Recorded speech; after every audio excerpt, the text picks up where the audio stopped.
So VCU does a really great job at preparing you for being the ideal candidate, but then how do you transition from being the ideal candidate to the ideal employee?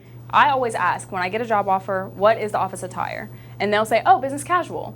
I go and I see, because business casual for some places is jeans, which is not traditional business casual. It's pants, so slacks or pants, make sure they have pockets, and then a blouse. So it's more than a shirt, it's not a t-shirt, but it's something that shows that it's more dressy. And then also your shoes are really important. Typically open-toed shoes are not business casual, so you'd want to have like a closed toe, a flat, a sandal, something like that. But it also really just depends on the culture of the company. So I previously worked at Snag Job and people came in sweatpants, and that was appropriate because that was the company culture.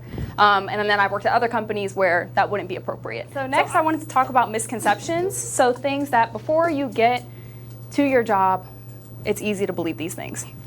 So the first one is, it's my manager's job to check on me. They'll notice my hard work.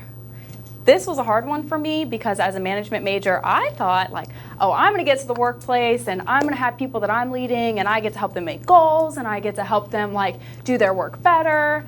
And the hard reality is that managers have their own jobs and they have their own managers that they have to show, hey, I'm doing all of these things and I'm meeting deliverables. And so sometimes it's easy for you to fall through the cracks, especially as an intern. And not every company has an intern program. So some companies you'll go to, it's, I'm this department and I really want an intern to do X, Y, and Z. Whereas other companies, it's, we want to have interns and you're gonna get one. And so sometimes people didn't even ask to be in charge of you.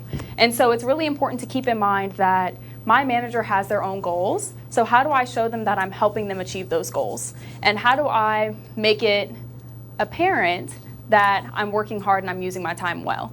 And so what I've noticed is like scheduling check-ins with your manager, even if it's informal, but to say, hey, this is what I'm working on. These are the things that I've been doing. I was here. I made such and such progress. And then ask them like, is this what you had in mind? And then also, how can I do better?